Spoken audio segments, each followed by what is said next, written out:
Bismillahirrahmanirrahim. Assalamualaikum warahmatullahi wabarakatuh. Waalaikumsalam warahmatullahi wabarakatuh. Para pemirsa YouTube STIQ Ala TV Palembang. Teman-teman sekalian, kembali kita bersama di acara opini kedua. Pada kali ini kita masih bersama Ustadz Lukman Hakim MAG. Pada episode keempat kali ini kita akan membahas sebuah pertanyaan yang sedang marak di Media sosial. di sekitaran anak muda ya. Ini kembali lagi kita membahas tentang tauhid. Betapa pentingnya tauhid itu bagi anak muda. Nah, pada kali ini saya Imam Abdul Syahid akan ditemani oleh host Saya Muhammad Raja Saputra. dan narasumber kita ya, Ustadz Lukman Hakim. Untuk itu langsung saja ya, Ustadz. Langsung saja, Ustadz.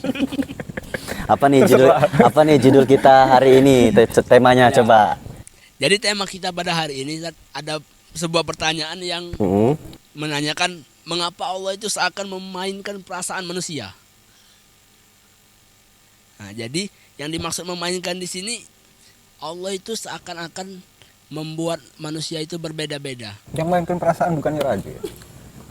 Bukan. Itu salah satunya, Ustaz. Salah satu. Oh, salah satu. Cuman di sini Allah itu ya, ini. Ya. Di sini Ustaz, Allah itu seakan-akan membuat manusia itu beraneka ragam. Sehingga memunculkan perbedaan yang mana jadi pertikaian Ustaz. Nah, beberapa kalangan itu berpendapat Allah itu bisa menjadikan seorang itu muslim, terus menjadikan orang yang lainnya kafir. Kenapa Allah tidak menjadikan seluruhnya itu muslim saja? Benar. Mengapa Allah tidak menjadikan seluruhnya itu Baik semua. sederhana atau kaya semua, baik semua? Tapi Allah jadikan ada yang antagonis, ada yang baik. Nah, itu bagaimana Ustaz, menurut Ustaz? Ada mobil nih. Oke, bismillahirrahmanirrahim. Assalamualaikum warahmatullahi wabarakatuh. Waalaikumsalam warahmatullahi wabarakatuh. Sebenarnya kalau itu dianggap sebagai masalah yang marak itu kayaknya enggak deh. Yang marak itu adalah pembukaan. Saya buka dulu ya. Oh, siap Ustaz. Kita buka. Bismillahirrahmanirrahim. Wa maqali. Bapak aja perlu. Bukannya itu bahasa semut ya? Oke. Iya. Sebelum itu kita dari kemarin sebenarnya kita melupakan satu hal yang sebenarnya menurut saya juga sangat penting ya. Kita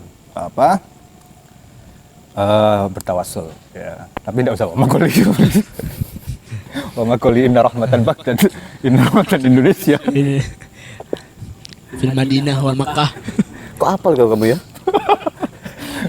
Karena dia ngomong soal beraneka ragam tadi. Beragam sehingga memunculkan pertikaian. Pertanyaannya jauh nih, ujungnya ke situ. Jangan kan mengulik kitab. Ya. Mengulik langit saja saya bisa katanya itu. Ya, kita bertawasul dengan orang-orang terbaik, orang-orang yang telah dipilih oleh Allah Subhanahu wa taala. Semoga kita dikaruniai olehnya keberkahan. Wabil khusus kita bertawasul dengan atau kepada guru kita ya, yang akan kita peringati haulnya yang bajunya itu sudah dipakai. Ini sekalian promo ya. Tapi ini diputarnya pasca haul. Ya, Kiai Haji Kiai Agus Ahmad Nawawi Denji Al-Hafidh yang merupakan pendiri atau guru kita semua lah gitu ya. Robina. Ya. Wabil khusus untuk Istiqlal TV ya gitu ya. Jadi mari kita sama-sama membacakan Fatihah untuk beliau. Ala diniyah wa ala kulli niyatin shalihah ila hadratin Nabi Mustafa Muhammad Rasulullah sallallahu alaihi wasallam. Wa uzan ila syekhina wa murabbi ruhina Syekh Ahmad Nawawi Denji Al-Hafidh. Al-Fatihah.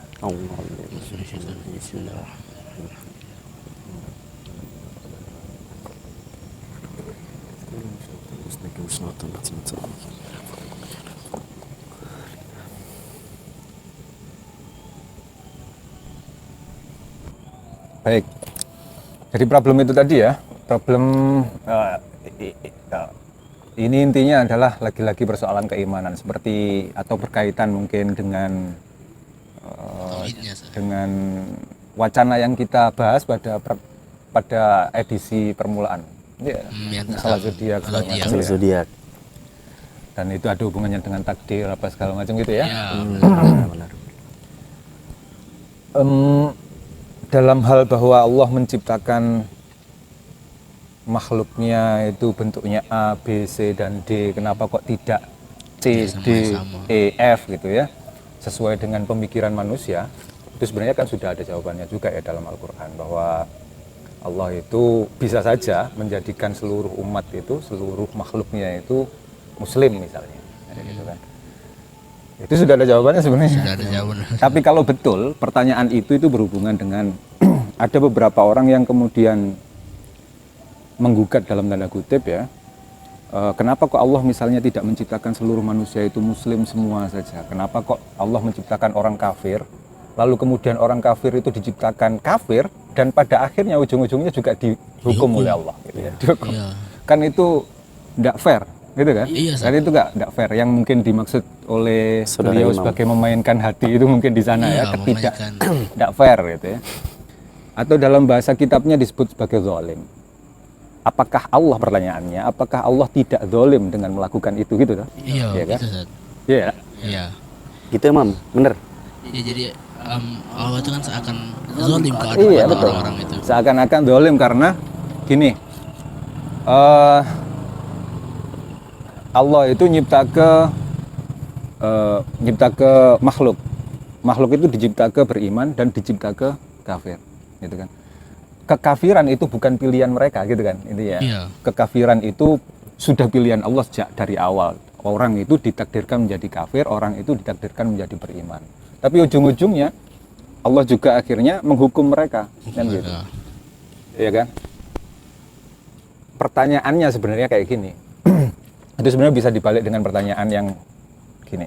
Kalau Allah aslinya kan dasarnya gini, dasar argumentasinya. Orang-orang kafir ini kan menjadi kafir tidak dengan pilihan mereka sendiri. Kenapa kok akhirnya mereka dihukum? Gitu kan? Harusnya tidak boleh seperti itu dong, mereka tidak milih sendiri. Iya kan, mereka diciptakan oleh Allah seperti itu gitu kan. Kenapa kok akhirnya dihukum oleh Allah gitu? Pertanyaannya sebenarnya bisa dibalik juga untuk orang-orang yang tidak kafir. Wong beriman itu kan juga tidak dipilih oleh Allah, tidak pilih sendiri kan, dipilihkan oleh Allah. Lalu kenapa kok Allah tidak menghukum mereka, tapi justru ngasih apa namanya? Mereka pahala ganjaran. Iya. Ganjaran mereka itu tidak melakukannya juga kok. Beriman. Iya, beriman itu kan mereka juga tidak melakukannya kan. Maksudnya yang membuat mereka beriman itu kan ya karena takdir Allah juga. Iya, kan? karena takdir Allah. Iya, takdir Allah juga. Kafir ditakdirkan oleh Allah, iman juga ditakdirkan oleh Allah. Lalu kemudian kafir itu dihukum, iman ya. Kenapa pertanyaannya tidak juga diarahkan ke itu? Kenapa ketika ngomong kan ini sama-sama tidak dilakukan oleh manusia, kok ada hukuman di sana, kok ada ganjaran di sana? Seharusnya kan tidak ada. Iya benar Ustaz. Seharusnya kan tidak ada. Kalau pemikiran gitu. Kalau pikir gitu. Iya. Kenapa kok pertanyaannya cuma di masalah yang dosa saja? Khawatir pertanyaan-pertanyaan semacam ini, ya kan? Itu muncul dari haddun nafas. Ya. Haddun nafas itu kayak contoh di contoh yang kemarin itu masalah zodiak misalnya ya kan. Zodiak itu nyebut kalau zodiak A itu sifatnya seperti ini, seperti ini. Lalu kok ada yang tidak cocok dengan kita, gitu kan? Kita tidak seneng akhirnya. Itu haddun nafas tuh sebenarnya yang ngomong. Nafsuku ngomong, aku tidak kepingin tuh yang itu. Jangan-jangan pertanyaan seperti itu juga haddun nafas. Muncul karena ya tidak terima. Karena ini kan sesuatu yang tidak enak buat aku gitu. Berarti yang nanya itu kayaknya lagi nak Iya, mempertanyakan itu. Oke. Tapi secara teoritis sebenarnya seperti ini ya. Ada apa namanya? Ada warning sebenarnya dalam konteks takdir, dalam konteks qadar segala macam. Itu sebenarnya Nabi sudah memberikan warning untuk tidak terlalu banyak membicarakannya. Tapi itu bukan berarti kita tidak boleh berbicara tentang itu, atau memang ada beberapa ulama yang kemudian sampai ekstrim menuduhkan kafir dan seterusnya sampai terutama pada orang-orang yang kemudian berkesimpulan bahwa Allah itu zalim dan lain-lain ya. Iya benar Ustaz. Di antaranya ada beberapa hadis, kalau tidak keliru itu bunyinya idza dzukira ashabi fa'amsiku wa idza dzukira nujum fa'amsiku wa idza dzukiral qadar fa'amsiku. Ketika kamu mendengar nama-nama sahabatku itu disebut, maka diamlah. Maksudnya disebut itu dalam arti dijelek-jelekkan dan seterusnya. Tidak usah ikut-ikut. Ya. Wa idza dzukiran nujum, ketika ada orang membahas tentang perbintangan, ya kan? Kayak zodiak tadi kan ya, fa'amsiku, maka ya enggak usah melok-melok gitu, enggak usah ikut-ikut. Itu bukan berarti ya akhirnya antum enggak boleh membahas atau apa gitu, tapi mungkin enggak, itu warning gitu. Karena mungkin di sini ada banyak hal yang rumit sehingga akhirnya banyak orang jadi terjerumus. Lalu yang terakhir adalah kalau ada orang membicarakan soal qadar, soal takdir, soal ketentuan-ketentuan dari Allah yang tertulis di Lauh Mahfuz sana, lalu kemudian membahasnya sehingga akhirnya bisa jadi orang itu terjerumus ke sana, maka fa'amsiku, enggak usah ngikut-ngikut. Enggak usah. Itu warningnya Nabi itu sudah ada. Dikasih batasan berarti sudah ya? Ya, itu satu hadis. Yang kedua, suatu kali para sahabat bukan tidak pernah membicarakan hal-hal yang seperti ini ya, masalah-masalah takdir yang memang ruwet ya, memang orang kalau manusia ngomong soal itu, ngomong soal ketentuan Allah lalu dihubungkan dengan kehidupannya, dihubungkan dengan masalah-masalah pribadinya, apalagi sampai ke sana, itu pasti akan jadi ruwet. Ada sahabat-sahabat yang seperti itu ya. Seperti itu, ngobrol-ngobrol, mungkin juga sampai pada akhirnya berdebat antar mereka sendiri gitu. Nabi datang, Nabi tahu, lalu marah-marah dalam tanda kutip ya, kita tidak lemak kalau ngomong Nabi itu marah-marah gitu ya. Apakah, kata Nabi, apakah untuk ini aku diutus? Apakah untuk hal-hal yang kayak gini aku diutus?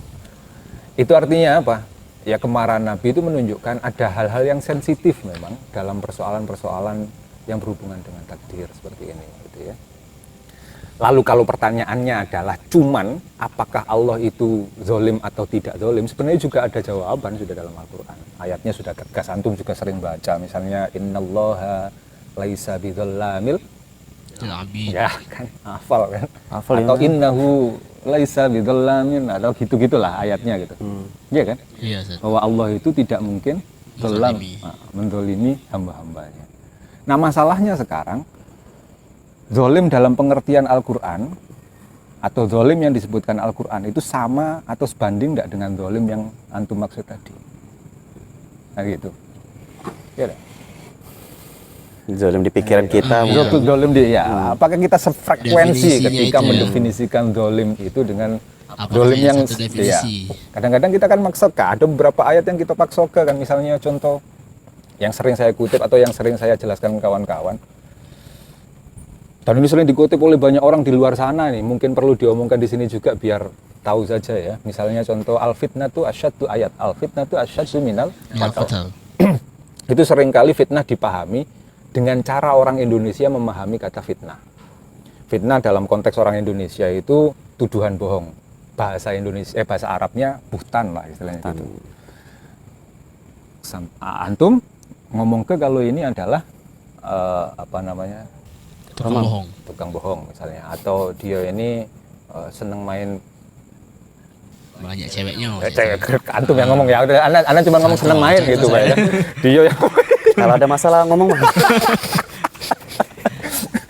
Tak boleh. Anggaplah itu sesuatu yang itu sesuatu yang bukan dia lakukan, lalu kemudian bener dia itu, kan kadang-kadang berkelit kan. Wah, itu fitnah itu. Nah, fitnah itu memang benar itu. Nah, itu memang fitnah kan? Fitnah itu. Nah, fitnah dengan pengertian yang seperti itu artinya sesuatu yang tidak kamu lakukan tapi dituduhkan ke kamu gitu ya. Itu dalam bahasa Arab namanya buhtan. Ceklah di tafsir mana saja. Al fitnatu asyaddu minal qatl itu tidak ada yang memaknai dengan buhtan gitu, tidak ada. Jadi mayoritas dan akhirnya jumhurul ulama memberikan pemaknaan kata fitnah itu dengan syirik. Jadi ketika ayat itu dipakai untuk konteks seperti yang kita maknai itu tadi, tidak pas, tidak match gitu. Karena term yang ada di dalam Al-Quran atau term dalam al-fitnah syaddu minal qatl itu beda dengan al-fitnah yang kita maksudkan itu tadi. Yang biasa Nah, dipakai. jangan-jangan dolim yang antum sebut tadi itu Beda. bisa jadi beda dengan dolim. Berbeda. Nggak tahu itu Definisinya. mungkin perlu digali lagi. Anak pun baru tahu itu. Cek. Itu juga disebut dalam apa kitab yang kemarin kita kaji apa Mbak di Ramadan itu? Ya karyanya Syed Qawaidul Muhammad bin Asasiyah. Ya, Al-Qawaid al-Asasiyah fi ulum fi Walaupun gak hadir nonton di YouTube, Ustaz. Iya. Masya Allah. Itu fitnah enggak? Kan terbukti. Bisa menjawab. Bisa menjawab ya. Ini boleh diminum ya? Kalau ini ditanya terus ngomong dia ngaji itu fitnah mungkin ya. Fitnah mungkin, Ustaz. Datang Ustaz. Oh, datang. Iya datang. Walaupun agak tak nyimak dikit kan. Karena kamu kan datang ada tujuan, Mam. Nah kembali lagi dari Ustaz, kalau dari jawaban Ustaz kan kita harus menyamakan dulu definisinya Ustaz. Ya. Definisi dari zalim tadi. Ya, Sementara- kalau mungkin dimaknai seperti itu, oke ya. Kalau memang harus dimaknai dengan cara kita memaknai kata zalim, ya kan? Ada beberapa banyak ulama sih sebenarnya yang berpendapat tentang ayat ini. Ayat innallaha la yud, apa? ya limu. Laisa bidzal. Benar ayatnya gitu ya? Mbak Hafizo, Bakal gitu. gimana ya? Yang jelas laisa bidzulamil lil abid lah gitu. Atau ada innahu atau apa gitu depannya ya. Lanjut Ustaz. Yes, gitu lah. Bismillah. Jadi Raju ada pertanyaan, Ustaz. Iya. Yang sedikit terbayang di kepala Raju. Tapi ini juga tadi pertanyaan. Gimana? Itu tadi. Pernah dengar itu kan Allah itu memberi yang terbaik buat hambanya, Ustaz ya? Buat Ya itu tadi manusia. mirip lah dengan laisa bidzulamil. Berarti kalau misalnya manusia itu dijadikan ada yang kafir, berarti itu sudah terbaik untuk dia, Ustaz. terbaik untuk dia. Nah, kan Allah itu kan memberi sesuatu kepada makhluknya itu yang terbaik buat makhluknya gitu kan, Ustaz. Heeh. Berarti orang yang dicipta sudah ditakdir ke kafir, berarti itu yang terbaik untuk dia. Atau gimana, Ustaz? Bisa jadi sih kalau dimaknai seperti itu ya. Tapi pada akhirnya gini ya. Saya ulang lagi penjelasannya ya. Soal laisa bidzulamil abid itu tadi dulu ya. Jadi ada sekian banyak apa namanya tafsiran. Di antaranya adalah ayat ini dijadikan sebagai argumentasi dari kelompok Mu'tazilah terutama ya. Kelompok Mu'tazilah. Jadi pertanyaan-pertanyaan seperti pertanyaan itu tadi, pertanyaan apakah Allah itu zalim, apakah itu berarti Allah itu zalim atau tidak zalim gitu. Gini, kalau Allah menciptakan kafir lalu kemudian menciptakan kekafiran pada diri manusia lalu kemudian dia menghukumnya, berarti kan Allah itu zalim terhadap hambanya gitu kan. Dan itu mustahil kalau buat orang-orang Mu'tazilah. Betul tadi. Jadi ayat ini kadang-kadang dipakai sebagai argumentasi oleh orang-orang atau bagi orang-orang Mu'tazilah untuk memperkuat gagasan mereka bahwa Allah itu tidak menciptakan fi'ilnya abad, tidak menciptakan tindakan-tindakan yang dilakukan oleh manusia. Nah, benar itu akidahnya, Ustaz ya. Itu akidah Mu'tazilah, akidah Mu'tazilah seperti itu. Jadi itu terekam tuh dalam sejumlah banyak kitab ya, argumentasi apa perdebatan atau apa pertarungan antara argumentasi di antara orang-orang Mu'tazilah dengan orang-orang Ahlussunnah wal Jamaah. Di antara yang kemudian muncul oleh di antara yang kemudian muncul dari kalangan Ahlussunnah wal Jamaah untuk membantah argumentasi Mu'tazilah itu tadi. Jadi yang punya pertanyaan Allah itu dolim atau tidak dolim itu sebenarnya orang Mu'tazilah. Itu pancingan agar kita yang punya basis apa namanya basis teologis atau basis argumentasi bahwa Allah itu menciptakan perbuatan manusia itu akhirnya mengalami kerancuan gitu kan. Iya, benar. Mengalami kerancuan Dengan karena pendapat mereka tadi Ustaz. ya. Nah, dibalas oleh orang-orang Mu'tazilah, kalau memang Allah tidak menciptakan tindakan manusia, perbuatan manusia, kehendaknya manusia, pilihan hidup manusia, iman atau kafirnya manusia, maka ada serangkaian banyak hal yang tidak dikuasai oleh Allah. Gitu. Dan itu mustahil. Berarti kan ya kamu punya Tuhan tapi Tuhan kamu itu tidak tahu kamu ini nak ngapo gitu kan.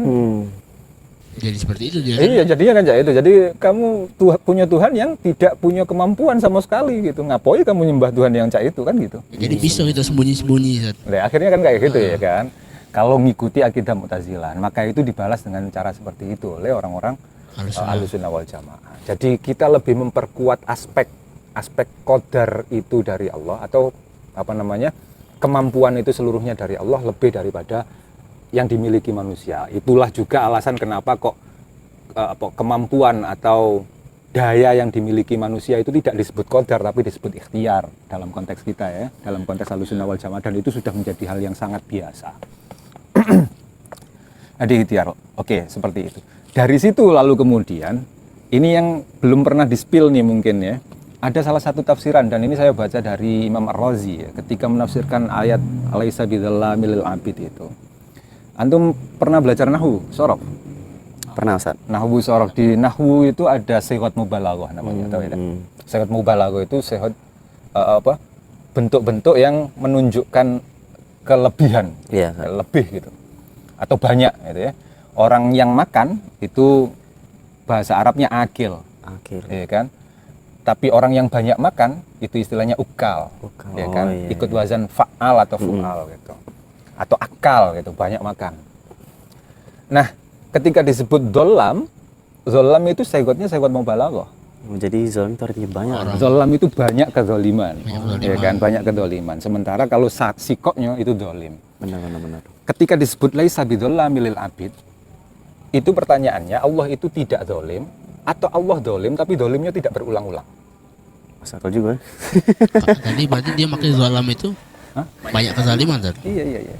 Banyak kezaliman. Pertanyaannya kan akhirnya kayak gitu. Itu dijawab tuh oleh ini belum pernah disebutkan mungkin ya di mana-mana mungkin ya. Jadi Imam Ar-Razi itu nyebut wahada yaktadi subutaz zulmi lillah. Ayat ini menunjukkan kemungkinan Allah itu zalim. Bagaimana, guys? Karena gini loh. Kalau akal, orang yang banyak makan itu kan cuman makannya banyak. Bukan berarti dia tidak makan sama sekali kan? Ketika disebut laisa bi akalin gitu, orang itu bukan orang yang banyak makan. Iya. Ya kan, berarti cuman bukan banyak makan saja, tapi dia tetap makan. Ya kan? Ketika disebut orang itu tidak banyak dolim, bukan banyak dolim saja, yang dinafikan itu kan ke banyak dolimannya saja, tapi bukan berarti dia tidak dolim kan? Ada kemungkinan seperti itu loh. Dari sini sebenarnya sudah aman. Kalau melok ini ya, artinya ya memang dolim. Dalam arti gini ya, saya pernah mendapatkan penjelasan dari guru-guru kami bahwa terminologi tentang keadilan atau apa yang kita pahami sebagai keadilan bagi Allah itu beda dengan apa yang kita pahami sebagai keadilan dalam konteks kita. Kalau adil dalam konteks kita itu kan harus seimbang. Benar. Harus seimbang. Sementara kalau bagi Allah keadilan itu maknanya justru keterserahan Allah untuk melakukan segala sesuatu. Karena yang punya itu Allah. Yang bikin kamu ngelaku ke A, B, C itu Allah. Sifat Allah lah. Iya. Seperti itu kan. Nah, jadi kalau Allah tidak melakukan hal yang seperti itu, maka justru Allah dianggap tidak adil. Pernah enggak kamu membandingkan perbandingan dari kalau secara umum kata adil itu dibandingkan dengan kata zalim, ya kan? Iya, benar. Tapi Allah tidak pernah dibandingkan, keadilan Allah itu tidak pernah dibandingkan dengan kezaliman Allah, tidak pernah. Allah itu tidak pernah punya sifat zalim. Tapi kalau dianggap adil itu sebagai sifat Allah, perbandingannya justru rahmatnya Allah. Adil itu kaki hubungannya dengan biasanya nih, hubungan dengan azab segala macam gitu ya. Lalu kemudian yang berkaitan dengan pahala itu omongannya itu rahmat Allah. Dalam konteks ini sebenarnya ada cerita. Nanti bisa kita renungkan bareng-bareng. Itu ada beberapa cerita yang populer di kitab-kitab. Jadi ada seorang Bani Israel disebut seperti itu dalam kitab-kitab yang punya ibadah itu. Bani Israel itu kan umurnya panjang-panjang konon dulu ya, ada yang sampai 1000 tahun segala macam. Jadi dia menghabiskan masa hidupnya selama 1000 tahun itu untuk bersujud kepada Allah. Sayangkan. Ibadah baik sama Allah. Jadi dia tidak punya bini segala macam, artinya tidak ada kesibukan lain selain untuk beribadah. Dia nyepi di satu tempat yang pokoknya urusan duniawi itu tinggal. Intinya dia fokus untuk beribadah baik sama Allah. Lalu ketika di akhirat, yalah ada perhitungan ya kan, ada perhitungan. Lalu Allah memutuskan orang ini masuk surga. Allah ini ngucapnya atau firmannya ke dia, malaikat bawa orang ini ke surga dengan rahmatku. Oh iya benar-benar. Pernah dengar Ustaz? Ya, benar-benar ya. Terus Ustaz? Ke surga dengan rahmatku gitu. Nah orang ini bingung, kok dengan rahmatmu? Padahal aku nih selama hidup ini nyembah, selama hidup ini berjibaku untuk menyembah. Beribadah. Kenapa kok bukan karena amal ibadahku itu? Kenapa kok engkau menyebutnya dengan rahmatmu? Protes kayak gitu ya. Jadi akhirnya Allah, kalau kamu tidak setuju dengan pernyataanku yang seperti itu, ya sudah kita timbang saja. Kita timbang saja amaliyah-amaliyahmu sebanyak itu, yang menurutmu banyak itu dengan nikmat mata kamu saja. Nikmat mata ya, nikmat penglihatan. Akhirnya disuruh tuh disuruh malaikat disuruh datang, disuruh nimbang. Nikmat matanya itu ditaruh, anggaplah seperti ini gitu. Nah, bentuknya tidak tahu nikmat mata itu apakah benar. Ya. Lalu kemudian amaliyahnya ditimbang. Nikmat mata sama itu sama amaliyah ibadah itu dia ditimbang, itu masih berat lah. Nikmat mata itu belum nikmat yang lain gitu. Ibadah 1000 tahun Iya, ibadah satu bola ibadah mata. 1000 tahun ya. Kalau memang kamu tidak terima ketika ini kusebut dengan rahmatku, ya, kalau kamu tidak terima. Sekarang kalau kamu cuma bisa mengandalkan, kalau kamu kepinginnya cuma mengandalkan amalmu, ternyata amalmu dibandingkan nikmat mata saja kalah. Ya sudah, kalau memang kamu maunya seperti itu, ngandal ke amaliyahmu, masuklah neraka kan? Benar. Nggak kalah, akhirnya dia minta maaf akhirnya, tobatlah pendeknya saya tidak ya Allah, kalau memang iya, masukkan aku ke dalam surga dengan rahmatmu saja. Sebenarnya dari tadi tuh jujur Ustaz, Raju dari tadi tuh agak ngefly pikiran. Karena pembahasan ke tauhid apalagi ke takdir ini lumayan berat. Jadi juga Raju ini pernah kebayang-bayang Ustaz di kepala Ustaz. Kayak segala takdir ini kan sudah ditentukan oleh Allah, dan juga memang Raju pernah belajar juga kan bahwasanya di dalam akidah Ahlussunnah wal Jamaah itu mengatakan bahwasanya seluruh perbuatan kita ini Allah yang menggerakkannya. Khairihi wa syarrihi. Benar. Jadi kadang Raju itu Ustaz, misalnya dimarahi mbak-mbak misalnya kan, itu Raju di dalam hati mungkin Allah menggerakkannya gitu kan. Nah, jadi itu bisa menerima takdir Raju. Tapi Ustaz, gimana Ustaz? Misalnya kadang Raju ini bermaksiat, di dalam hati Raju kadang terlintas, Nah itu ya. Allah yang gerakkan ini. Nah, gimana itu Ustaz? Ya, kadang kita itu, nah ini buat saya, ini teori yang saya kembangkan sendiri sebenarnya ya. Jadi ada dalam konteks ini, dalam konteks pembahasan soal takdir ini, buat saya itu ada tiga aras gitu ya. Aras ontologis yang kita ngomong soal wujudnya, bentuknya seperti apa. Lalu aras aksiologis. Aras aksiologis itu bagian yang berkaitan dengan tindakan yang kita lakukan berkaitan dengan penjelasan itu tadi, itu namanya aksiologis atau fungsional. Jadi penjelasan soal takdir dan segala macam ini memang ada aspek fungsionalnya, ada aspek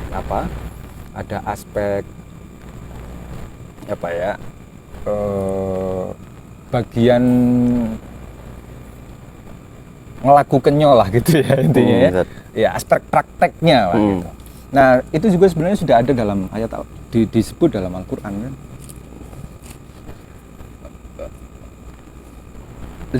Gini, Allah itu setelah menciptakan, intinya gini, Allah itu telah menciptakan, ketika kamu dapat musibah, yakinlah bahwa itu semua sudah ditetapkan di satu kitab ya, satu tulisan catat lah gitu.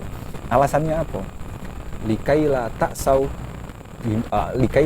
ala ma fatakum wala tafrahu bima atakum, agar engkau tidak putus asa dari apa-apa yang terlepas dari kamu, dan agar kamu tidak terlalu bangga ketika kamu mendapatkan sesuatu. Kadang kita seringkali cuman ngomong soal musibah itu yang nggak enak gitu ya. Lalu kemudian kita mengaitkannya dengan takdir. Itu juga salah satu fungsi dari penjelasan tentang takdir. Ya kan? Fungsi dari penjelasan tentang takdir itu agar ya ketika kita dapat musibah, ketika dapat enak yang nggak enak, kita akhirnya tahu bahwa ini semuanya sudah ditakdirkan oleh Allah. Kayak kamu tadi ya, nggak enak diomongi oleh mbak-mbak marahin. Dimarahin. Kenapa? Belum bayar. dendam pribadi. Tanda dendam pribadi. Tapi kadang Raju tuh kalau dimarah itu Raju berhusnuzon Ustaz. Iya. Mungkin saja itu cara Allah untuk Raju mengakrabkan Raju dengan beliau kan. Yang jelas itu kan sudah ada catatannya gitu. Iya benar. Nah, jadi akhirnya hati kita itu lapang gitu. Tapi kita sering kali ketika dapat nikmat lupa tuh yang itu tuh. Fungsionalitas yang kedua tadi, iya. La tafrahu bima atakum. Agar kamu tidak terlalu bangga diri, agar kamu tidak terlalu berbahagia atas apa-apa yang kamu peroleh. Seringkali ketika kita melakukan perbuatan taat misalnya, kita kadang lupa taunya itu perbuatanku tuh lah. Yang enak-enak Baik. pasti gitu, aku tuh lah Iya. gitu ya. Tapi kalau tidak enak-enak pasti serah ke Allah gitu kan sering kayak gitu. Nah, itu imbas salah satu aspek fungsionalitas dari penjelasan soal takdir dan yang takdir. Nah, soal bahwa maksiat atau tidak maksiat segala macam itu tadi dan itu kaitannya dengan takdir. Itu kadang ya dirancukan itu tadi. Dirancukan antara penjelasan tentang ontologis dengan masalah aksiologis. Coba cak ini ya. Jadi ada beberapa guruku itu yang memberikan analogi seperti ini dalam konteks takdir. Aku nih misalnya punya anak, ya kan. Lalu kemudian aku bangun rumah. Lalu aku di rumah itu aku bangun kamar. Nah, ada kamar tidur, ada kamar mandi. Ada kamar tidur, ada kamar mandi. Lalu kemudian kan aku berhak juga karena anak ini untuk anakku kusuruh tidur di kamar mandi. Iya, masuk juga. Iya, Bisa. tidak salah jadi. Tidak salah kan? Tidak salah, iya. Tapi secara aturan nggak boleh nggak mungkin seperti itu karena anakku mungkin tidak bisa tidur kalau misalnya banyunya penuh lalu kena nyiram rainya. Iya, Nah, benar. akhirnya kusuruh dia tidur, kuwajibkan dia tidur di kamar. Ya kan? Kan terserah aku yang punya, aku yang bangun dan sebagainya. Iya, iya. Nah, Allah juga seperti itu. Allah juga menciptakan dengan keterserahannya membuat orang beriman atau tidak beriman segala macam. Tapi pada akhirnya kita juga diberi aturan oleh Allah. Ya kan, diberi aturan-aturan, ya kan, aturan-aturan yang kemudian disebutnya sebagai sebab-sebab bahwa kita itu akan mendapatkan nikmat atau mendapatkan Durhaka, Ya. murkaan. jadi yang tindakan maksiat itu akan dihukum, lalu tindakan yang taat itu akan mendapatkan Ganjaran pahala. Itu aturannya Allah tuh, aturannya Allah. Yang kita pegang seharusnya ini saja syariatnya. Kita tidak boleh ngomong soal ontologis tadi. Ini sebenarnya aspek aksiologis nih. Aspek prakteknya gitu ya. Aspek syariatnya. Iya, ya, aspek Ustaz, ya. syariatnya. Jadi ketika dalam konteks takdir yang baik dalam hal maksiat, misalnya kalau antum maksiat, kan ada sejumlah orang yang karena maksiatnya lalu kemudian dia putus asa tuh, aku sudah tidak mungkin lagi ini Sudah terlalu jauh bahasa. tidak mungkin lagi ini taubatku diterima oleh Allah gitu. Benar. Dan seterusnya. Mestinya dia ingat bahwa itu juga musibah yang juga sudah dicatat takdirnya oleh Allah, dan bisa jadi itu ya kamu bisa berubah gitu. Yang kemarin ya sudahlah seperti itu, kamu akhirnya bisa. Astagfirullahaladzim. Jadi seuzonnya itu masuk musibah saja. Ya. Berarti selalu husnuzon dengan takdir Allah mah. Karena terkadang sesuatu musibah itu tidak selalu membuatmu sedih, karena mungkin itu ada hikmahnya memberi kebaikan untuk kau. Allah itu membuat kita agar bisa memetik hikmah seperti itu ya. Benar Ustaz. Terkadang Allah itu memberi musibah karena mungkin ada hikmahnya Ustaz ya. Iya. Terkadang juga Allah itu memberi nikmat, di balik itu ada musibahnya kadang. Nah Ustaz, yang jadi pertanyaan Ustaz, tadi kan di awal Ustaz menjelaskan ada ketika sahabat-sahabat itu membahas tentang takdir, Dimarahi oleh Nabi. Itu kan seakan menjadi hal yang sensitif. Tapi bukannya malah ketika ditutupi Ustaz, jadi kan orang kan dibatasi bahasanya Ustaz ya. Sehingga orang-orang itu tidak tahu secara umum Ustaz, alasan mengapa Allah tuh menakdirkan seperti ini, seperti itu. Misalnya tadi Allah itu menakdirkan misalnya Raju berjodoh dengan saudari siapa gitu kan. Itu kan Allah yang menakdirkan kan. Nah, sementara Allah tidak memberitahu mengapa. Sama lah tadi contoh dari Ustaz kan, misalnya ayah itu bisa menempatkan anaknya di WC untuk tidur. Tapi kan belum tentu ayah itu memberi alasan kenapa anaknya harus tidur di WC. Apakah perlu alasan? Nah itu Ustaz. Iya. Ini bisa banget Ustaz beri pertanyaan kayak Raju, padahal ini curhatan pribadi. Iya. Iman atau kafir, maksiat atau tidak maksiat, itu seluruhnya memang ditakdirkan oleh Allah. Stop di situ sebenarnya. Tapi ini bukan alasan atau bukan sesuatu yang boleh menjadikan itu jadi alat justifikasi pembenaran kalau kamu melakukan maksiat. Oh, tidak bisa jadi pembelaan. Jadi pembahasan soal itu cukup stop di situ. Karena itu akhirnya nggak usah terlalu dalam bahas soal apakah Allah itu gini ataukah gitu dan seterusnya yang bisa membuat kamu atau kita semua jadi akhirnya keliru dari ya. Tapi nyatanya sekalipun mungkin Nabi itu melarang atau marahi sahabat seperti itu, kelak ternyata murid-muridnya nanti kan akan ketemu dengan kelompok-kelompok yang ternyata mempertanyakan itu dan akhirnya ya perlu jawaban kan. Ngomong gitu akhirnya juga jawab juga kan. Akhirnya dikaji juga gitu. Membahasnya itu akhirnya untuk pengkajian saja. Artinya ketika kita ngomong soal qadar seperti ini bukan berarti dengan hadis tadi itu ada beberapa orang sih memang yang lalu kemudian mematahkan, enggak usahlah ngomong soal itu, kafir kamu kaget. Enggak. Tapi ada kajian juga yang perlu. Seperti itu ya. Balik lagi ke soal tadi yang belum selesai, yang sebenarnya belum selesai atau mungkin ada pikiran lain ya. Jadi apa yang kita lakukan di dunia ini itu sebenarnya cuma sebab saja ya, sebab saja kita mendapatkan balasannya di akhirat nanti. Kamu melakukan hal baik, kamu akan mendapatkan sesuatu yang Baik. ya. Baik. Kamu melakukan hal buruk, maka kamu akan dihukum. Atau Allah menakdirkan, atau dalam bahasa teologinya, kamu sebenarnya ditakdirkan untuk melakukan hal buruk, untuk kemudian kakeknya itu diganjar keburukan, diganjar siksa gitu. Artinya gini, kalau memang semua ini adalah takdir dari Allah, maka kalau kamu melakukan kebaikan itu adalah pertanda bahwa Allah menakdirkan kamu untuk masuk surga. Sebaliknya kalau kamu melakukan keburukan itu juga adalah pertanda bahwa kamu kelak ditakdirkan oleh Allah untuk masuk surga. Jadi kan ada sebab gitu. Tapi soal bahwa nanti apakah kamu itu masuk surga atau masuk neraka itu masih tetap di ranahnya Allah juga, terserah Allah mau memasukkan kamu ke surga atau mau memasukkan kamu neraka. Itu ada hadisnya kan? Benar. Gini, hadisnya kalau tidak keliru tidaklah amal seseorang yang membuat orang itu masuk surga atau masuk neraka. Iya. Ya kan? Lalu kemudian sahabat nanya, tidak juga engkau ya Nabi, tidak juga aku juga masuk surga atau masuk neraka itu bukan karena amalku, illa ayyataghammadani Allahu birahmati. Aku bisa masuk surga itu atau bisa dijauhkan dari neraka itu semata-mata karena rahmatnya Allah, rahmatnya Allah saja.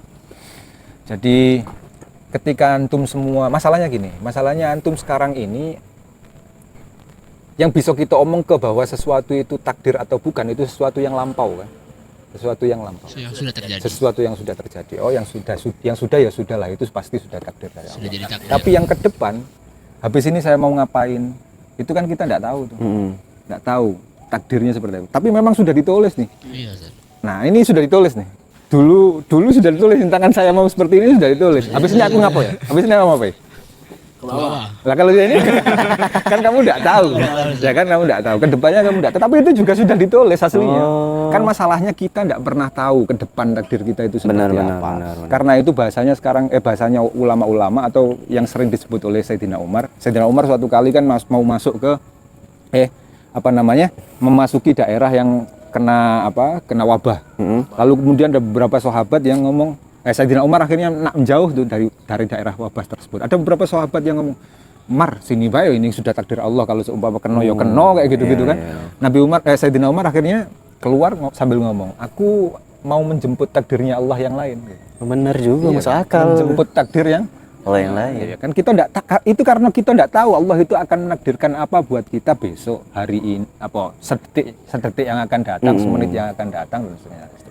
Maka yang ada adalah semacam pilihan untuk kita untuk melakukan A, melakukan B, melakukan C. Ketika kok pilihan kamu itu pilihan yang buruk, itu pilihan buruk itu tadi disebut adalah sebab bahwa kamu nanti akan menjadi tidak enak di belakang.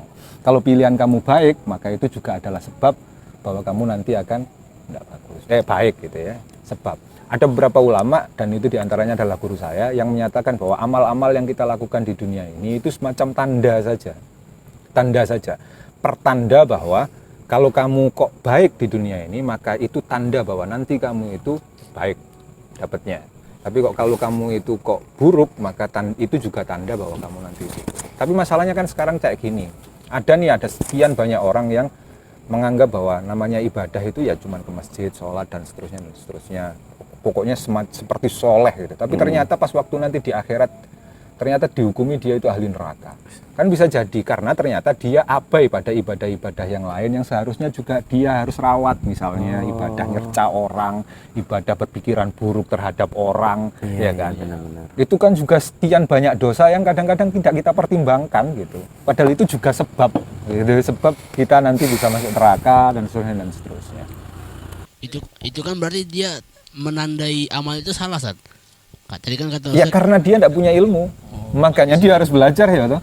Itu yang membedakan antara orang yang berilmu dengan orang yang sekedar soleh saja. Ini kan karena itu ada syair ya. Pendeknya seperti ini, syairnya saya lupa bunyinya, nanti bisa dicari ya.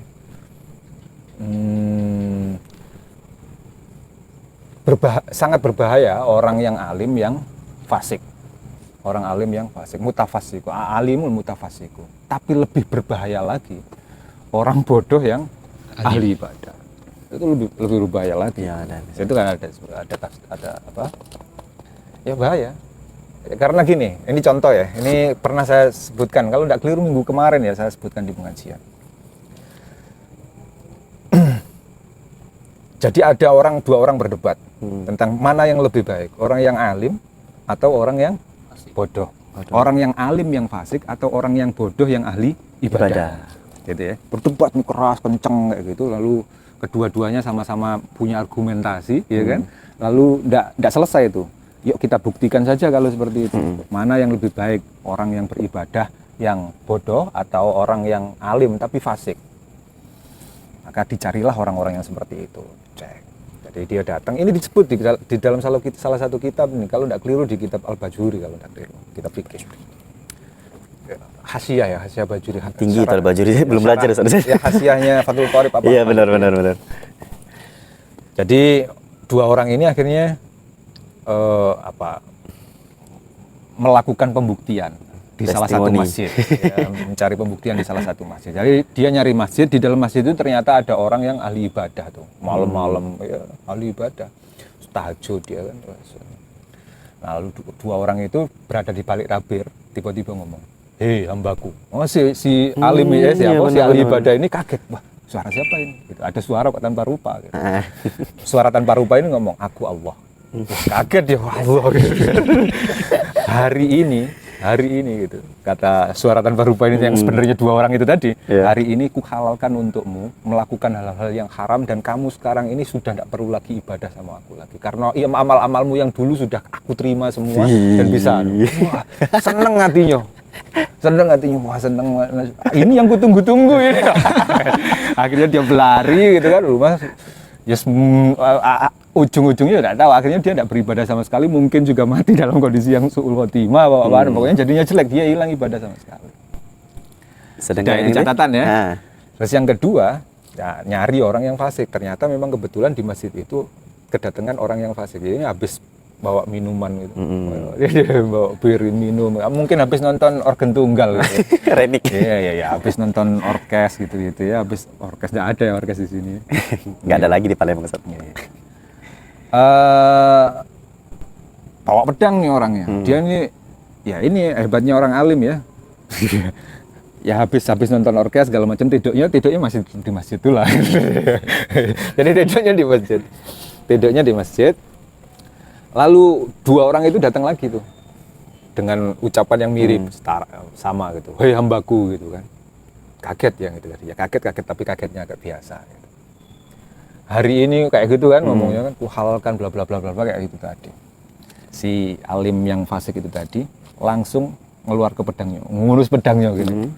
Hei wong, keluar kamu tahu kalau itu ternyata wong gitu. Karena dia cuman berpegang pada kaidah dasar. Antum pernah dengar bahwa kalamnya Allah itu tidak berupa lafaz, tidak berupa bahasa. Ya, itu benar. Kan ilmu yang mendasar banget dalam konteks apa? Ilmu kalam. Ilmu kalam kan.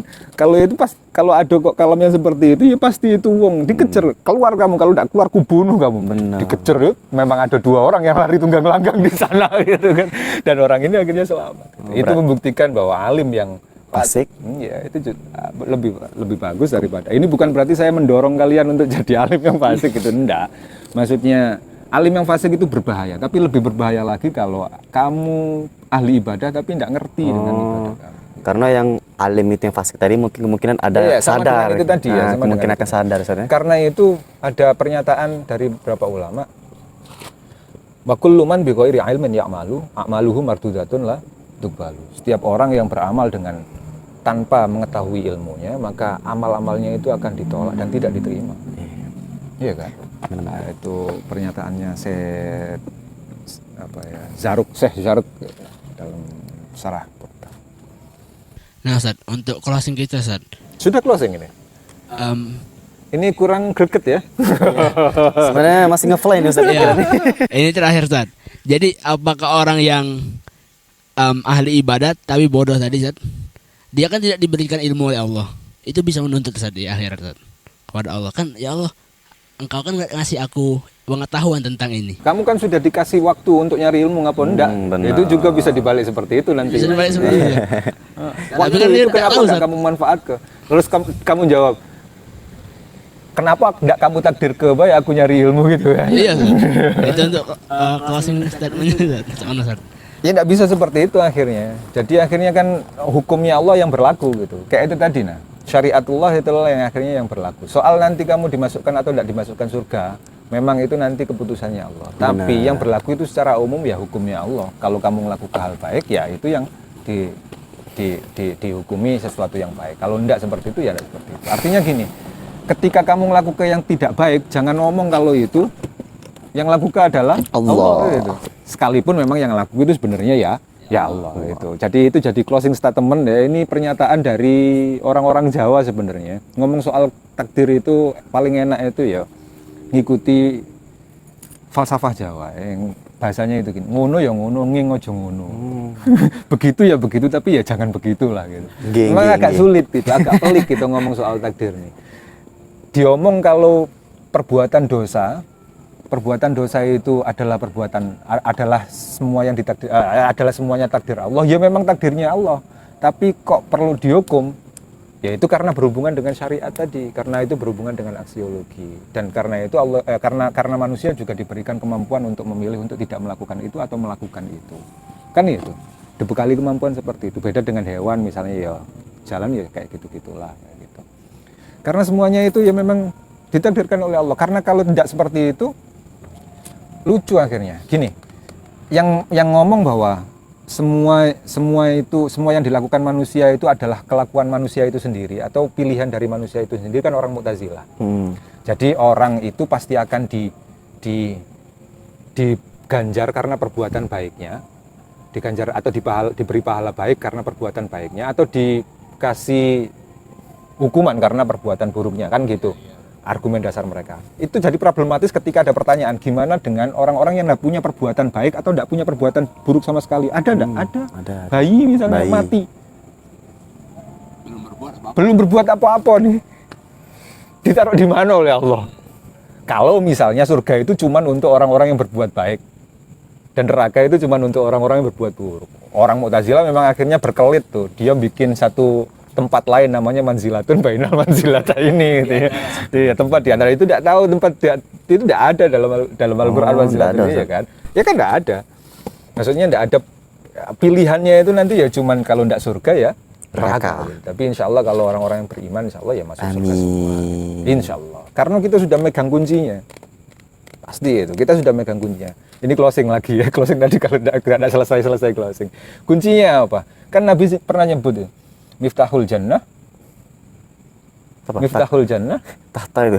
Miftahul Jannah la ilaha illallah. Kunci surga adalah la ilaha illallah. Sampai semua insya Allah sudah punya itu. Amin. Antum semua ini sudah punya kuncinya. Sudah punya kuncinya kok enggak mau masuk itu gimana?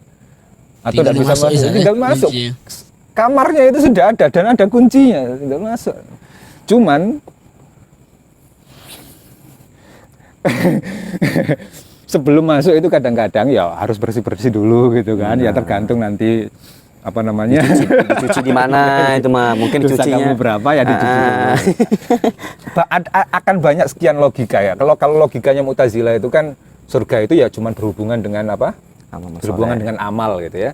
Neraka juga seperti itu. Lah kalau orang-orang Ahlussunnah itu jawab untuk menjawab surga itu untuk siapa? Ya terserah Allah sebenarnya. Allah. Ada sekian banyak logika di sana yang berlaku di sana. Karena itu kita juga percaya syafaat. Syafaat itu apa? Wong yang enggak ngelakukan apa-apa loh, orang yang buruk sekalipun lo bisa masuk surga karena aku nolong dia gitu. Iya benar. Kan ditolong wong lain, loh. Ada wong dalam. Gitu. Mm-mm. Iya kan? Karena ada wong dalam gitu. Kalau Bisa. nah, balik ke yang kemarin itu almarhum aman habba. Orang itu bersama orang yang Dicintai. cintai. Ya semoga saja karena kita cinta sama Nabi Muhammad itu jadi orang dalam kita gitu. Sehingga akhirnya kita dapat syafaat gitu ya, enggak jadi dimasukkan ke neraka, dicabut masuk ke surga gitu. Benar, Masuk benar. surga lewat jalur apa? Enggak jalur amal, lewat jalur orang dalam. Jalur cinta. Jalur orang dalam. Ordal. Iya. Baiklah, terima kasih Ustadz pada kesempatan ini telah memberi. Ada pertanyaan-pertanyaan untuk audiens. Boleh ini pertanyaan? Boleh. 2 menit. Jawabannya berapa menit? Bagi audiens ada yang ingin bertanya? Nah, Langantuk. Ngantuk. Berarti tidak ditakdirkan macam bertanya. Iya benar juga sih. Terima kasih Ustadz telah memberi ilmu kepada kami. Sebenarnya saya juga pribadi agak ngefly sedikit nih kalau berbicara tentang takdir ini karena Iya, memang iya. rumit. Karena Jadi- memang rumit dan sebenarnya Ah. nggak perlu dibahas ya gitu. Atau pertanyaan-pertanyaan yang itu tadi itu sebenarnya nggak usah dikeluarkan oleh terlalu dikaji tadi. Iya, iya, Jadi kesimpulannya kalau kita membahas takdir itu ada batasannya. Terus yang kedua kita harus selalu berhusnuzon dengan takdir Allah. Bahwasanya tidak selalu musibah itu memberi keburukan dan tidak semua kenikmatan memberi kebaikan. Dan juga apa ya? Kalau kita bermaksiat itu bukan pilihan, bukan Allah yang menggerakkan, tapi Allah sudah memberi ruang Ustaz ya. Agar kita tuh mau milih Nah, yang mana. yang perlu kita pegang itu aspek syariatnya gitu. Soal bahwa Allah yang menakdirkan, yang membuat ini. Ya memang seperti itu faktanya. Tapi kan yang perlu kita lakukan adalah ya syariatnya. Kalau ya syariatnya itu ya hukum-hukumnya itu tadi ya. Kalau kita tidur, kan kita sudah diciptakan rumah itu tadi kan.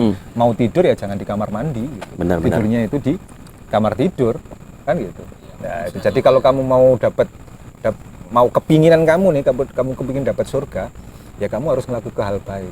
Dan itu selaras dengan ya memang takdirnya nantinya juga seperti itu ya. Kalau kamu melakukan hal baik itu adalah tanda bahwa kamu itu bakal masuk.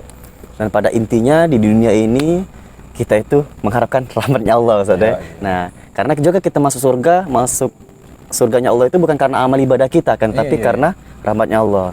Jadi gimana kita mendapatkan rahmat Allah ya sesuai tuntunan agama. Jadi ya gitulah.